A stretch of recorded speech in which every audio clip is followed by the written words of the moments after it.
From the Library of Congress in Washington, D.C.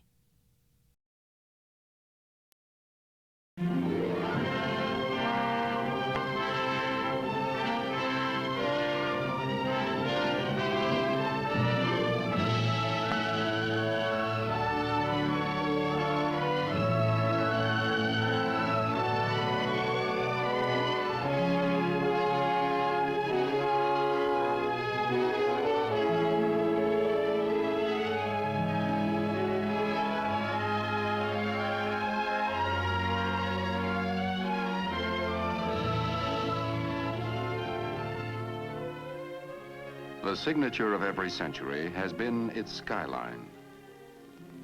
The very ancient, the old, the medieval, the modern.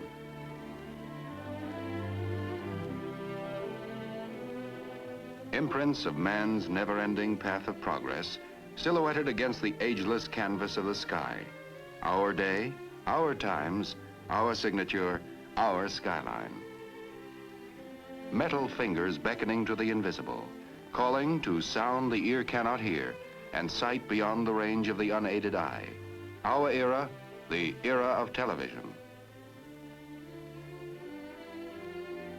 The dream of television had persisted for centuries.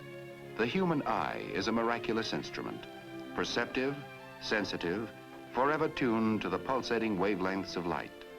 Yet the eye is hemmed in by horizons. It cannot see over a hillside or beyond the haze of distance. To extend the range of human eyesight, man developed marvelously sensitive instruments, binoculars.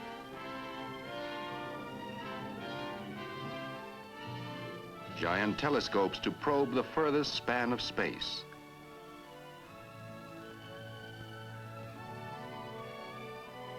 But always there were barriers, distance.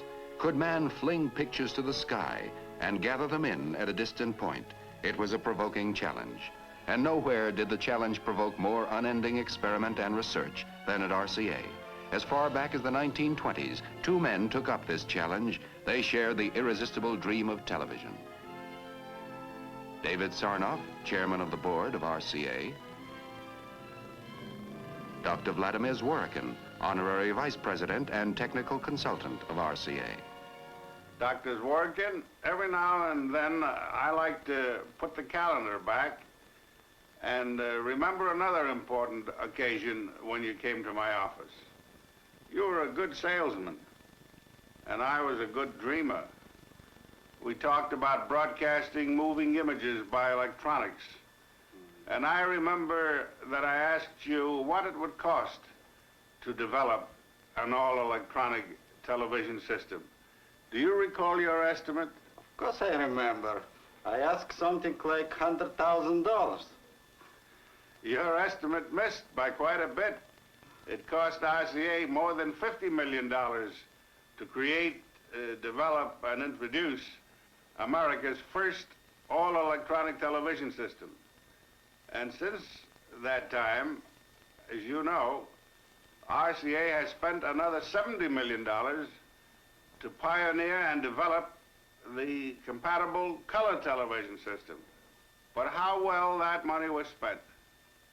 We succeeded in extending human sight far beyond the horizon.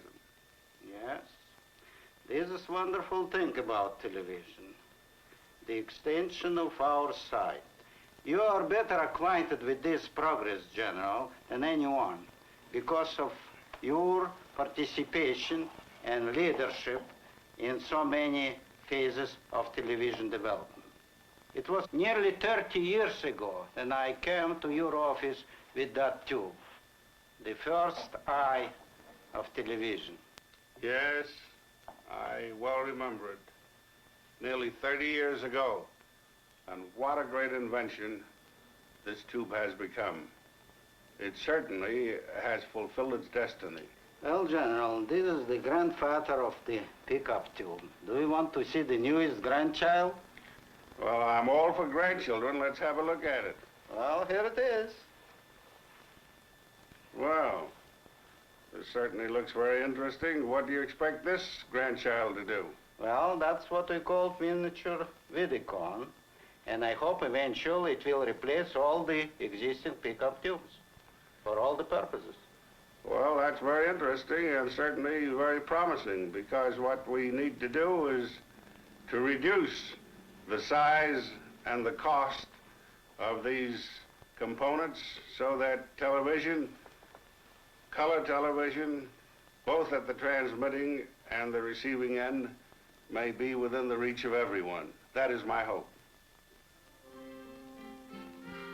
The turning point came in 1923 when Dr. Zworykin invented the iconoscope. This tube, after years of further development, became the image orthicon, the electronic eye of the modern television camera.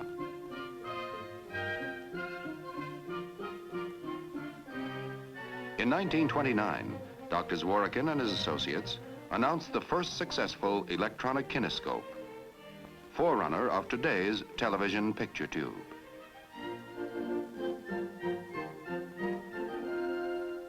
The circuit was complete. All electronic television was achieved. It worked. How? The lens of the television camera acts like the iris of the human eye. It gathers in the light rays and focuses them on a mosaic of light-sensitive material that is built into the picture tube. The light-sensitive material converts the light into electrical impulses, a reaction varying with the strength of the light. The optic nerve of the camera picture tube is the electron beam, controlled by electromagnets. The beam scans the picture, which is on the plate, in rapid sweeping motions from side to side, from top to bottom. When the beam hits the image, it loses varying amounts of electrons and then bounces back to the opposite end of the picture tube, where it is amplified millions of times.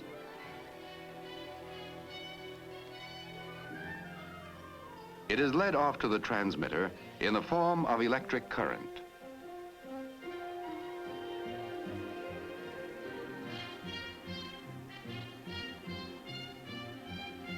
The signals are broadcast as radio impulses into space.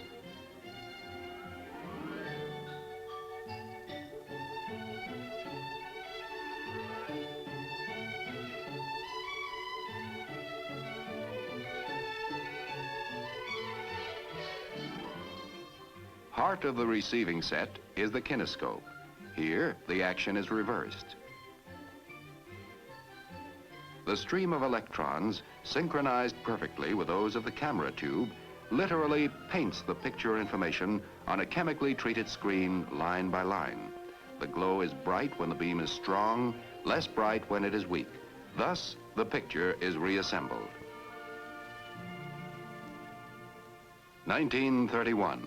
Atop the Empire State Building, the National Broadcasting Company, a service of r.c.a, erected the transmitting antenna for experimental television station W2XBS.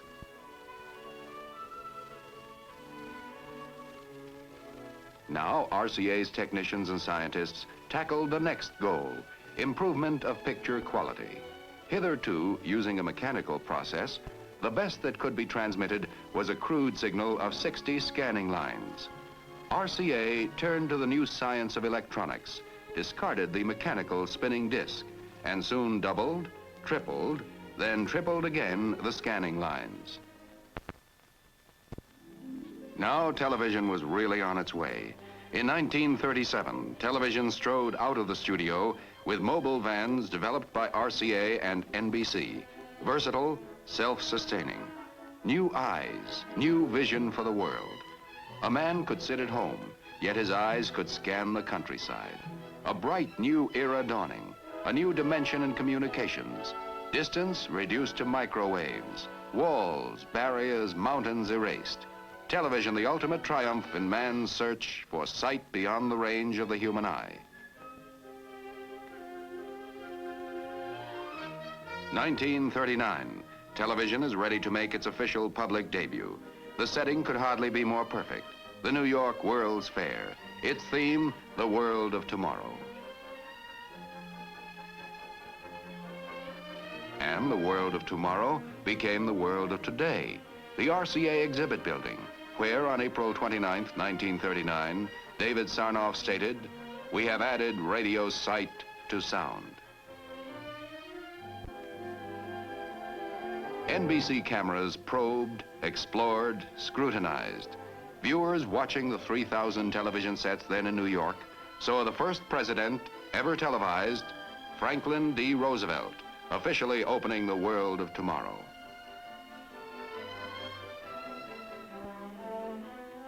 Via television, the viewers toured with the King and Queen of England through Pavilion and Midway. Day by day, television produced new adventures, new vistas, new excitement, new thrills. NBC presented the first baseball game ever televised, August 1939. 1940, the nerve-tingling drama of a national political convention, the first ever televised. Philadelphia and New York were knit together by the electronic miracle of television. Radio relays, pioneered by r.c.a, and the telephone company coaxial cables wiped out the horizon as the far limit of telecasting. Still in the trial and error stage, television began studying its own future as a tremendous new medium of entertainment. The first programs were simple, unpretentious, proving grounds for technicians, cameramen, directors, writers, and performers. Slowly, the know-how was gained. Bit by bit, creative imagination began to give form and substance to the new art form called television.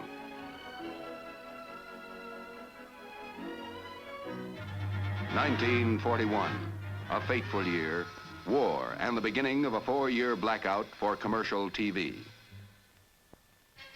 And television enlisted for the duration. Research went forward at war tempo. At r.c.a.'s David Sarnoff Research Center, Princeton, New Jersey, 24-hour shifts explored every corner of the new world of electronics.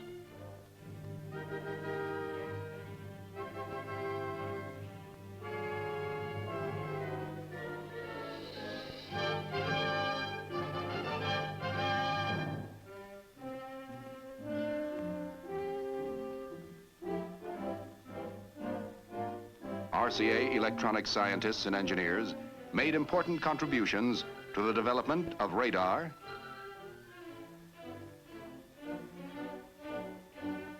sonar for submarine detection, the sniper scope that made it possible to see a target in darkness. Thus, the progress of perhaps a peacetime decade was compressed into 4 short years. 1945, the war over. After 4 years of unparalleled war effort, denial, sacrifice, the American public hungry for the rewards of peace. And television, with its promise of endless hours of enjoyment, entertainment, was part of the peacetime dream.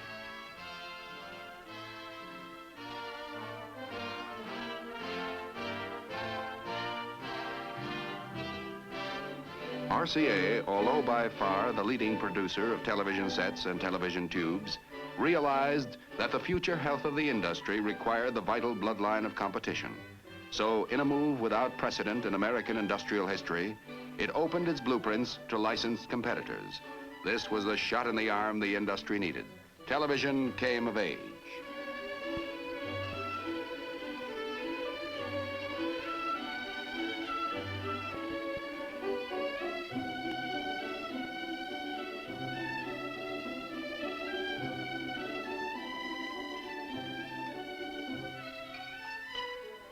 In the NBC studios, the cameramen, lighting experts, set designers, writers, directors were experiencing, studying, learning the new techniques of a great new medium.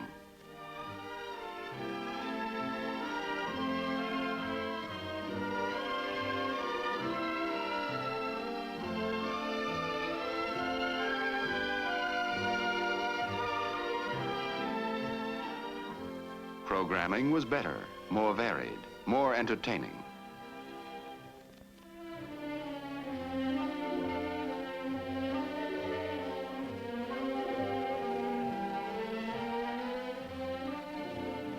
(1949), an historic television first, a presidential inauguration.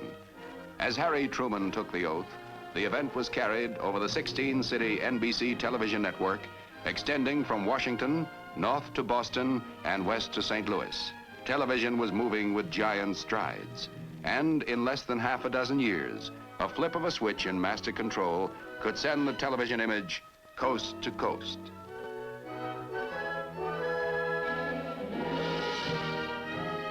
A dynamic industry employing more than 1 million. Television, an unparalleled blending of science and art, invention and engineering, private incentive and public service. By television, American business has found a most effective advertising medium, and in turn, advertising has provided the resources that sustain the standards of programming and permit the never-ending research that is the heart of the television industry.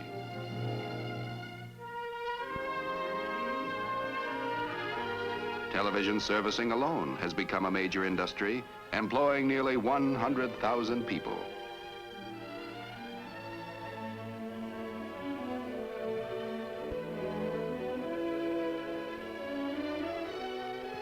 Yes, in little more than a wink of time, television has entered our homes, our lives, imprinted new silhouettes on our skyline. And all this has been just the beginning. There was still another dream to be realized, still another dimension to be added. Black and white television had been the herald. It put millions of TV sets into our homes, built hundreds of TV stations, created an industry, an art, a public service, an exhilarating component of our American way of life.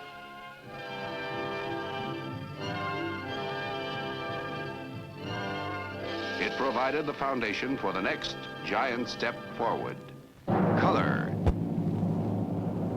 This is a world of color, and the men of television long dreamed of capturing the full paint pot of nature and brushing it on the screen.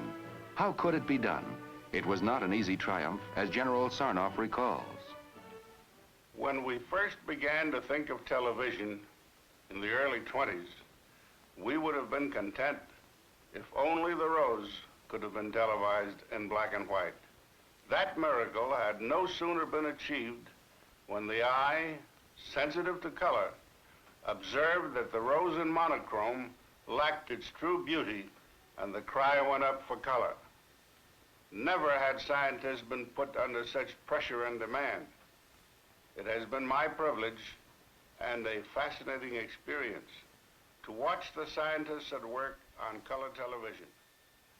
I marvel at their accomplishment in bringing into focus the principles of radio, optics, electronics, photography, chemistry, and many other essentials so that they might all work together to make color television practical. I congratulate the r.c.a. scientists, researchmen, and engineers who pioneered and developed this new science and art, and then created the compatible color television system and the famed color picture tube. Color.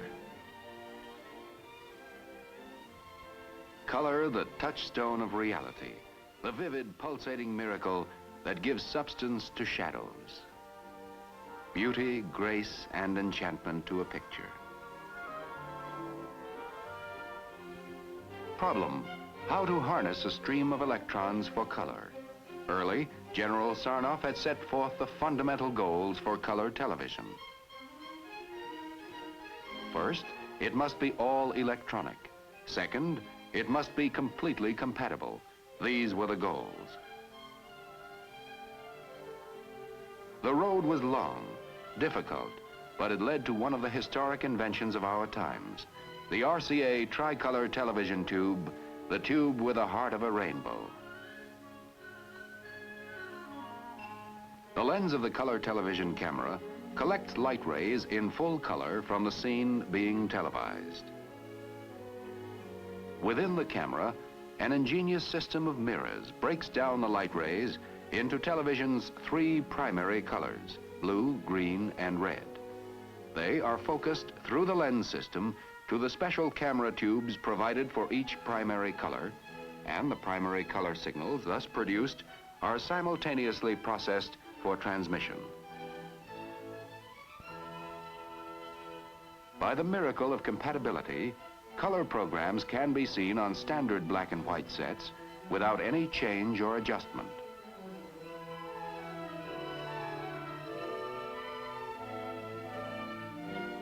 Color receivers, which can also pick up standard black and white broadcasts, decode the color information and apply the picture in all its vivid beauty to the tricolor tube.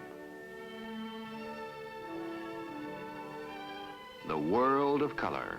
Color captivates attention and brings the beauty of creation close to home. Color transforms the commonplace into the beautiful. It makes the humdrum memorable, gives new power to advertising and merchandising. Color, the fabric of the rainbow riding piggyback on an invisible stream of electrons.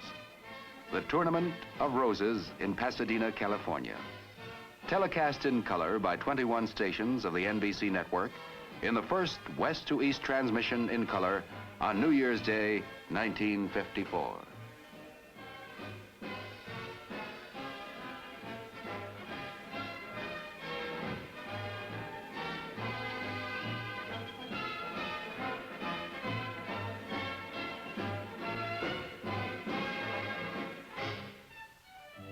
All the glory, all the reality of nature.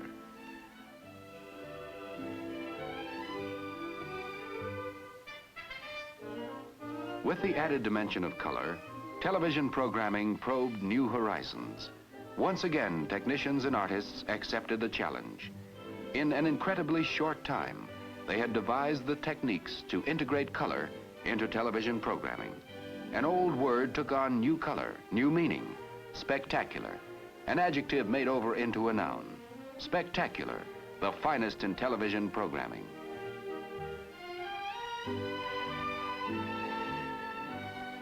Into the home came the greatest in drama, such as The Four Poster, starring Hume Cronyn and Jessica Tandy.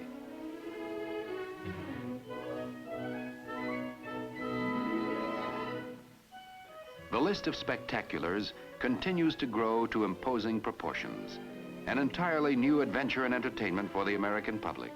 For compatible all-electronic color television, pioneered and developed by r.c.a, is counted as one of the outstanding scientific and artistic triumphs of the 20th century. It has added a new dimension to the entertainment arts and has intensified television as a social and educational force.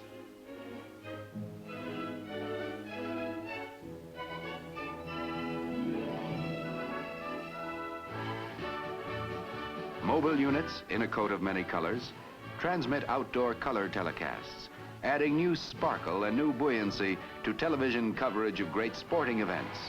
The first World Series ever color televised, 1955.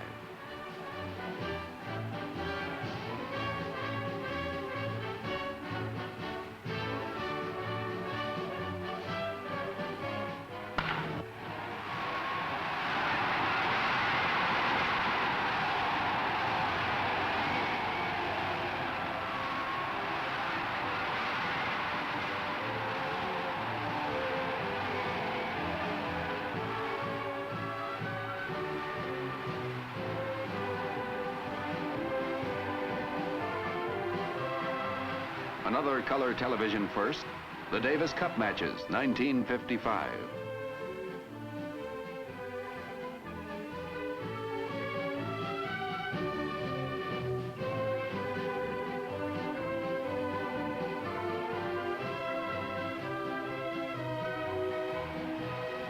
Football, the youngest art form, the easiest understood, the liveliest, the brightest. Television in full and captivating color.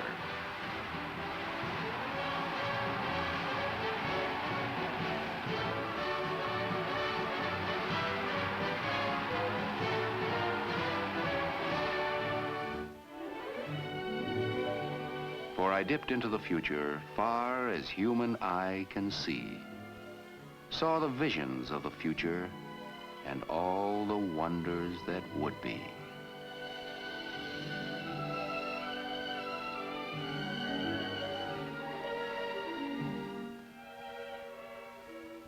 One day through television, The entire world will stream into our living rooms with the velocity of light.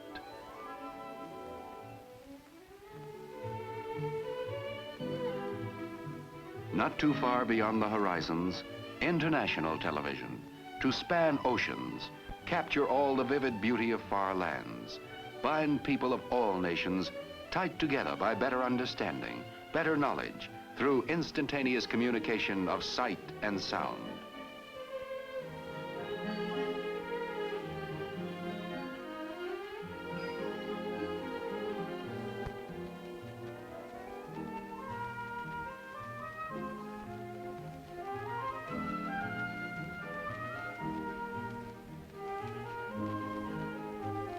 Motion, color, vibrancy, people. In the twinkling of an eye, it is caught by the lens of the color television camera, transmitted by invisible waves to all points of the compass. Atop 1,000,000 homes, antennas pluck the pictures from the sky, and by a flick of a switch or the turn of a dial, the scene reappears on the television screen. To perform this split-second magic with true fidelity of color, of sound, of reality, this is the wonder of color television. Compatible color television, an historic example of RCA's continuing efforts to open new horizons of electronics for living. Electronics that make life happier, easier, and safe. Truly the miracle that has put its signature on our century. This has been a presentation of the Library of Congress. Visit us at loc.gov.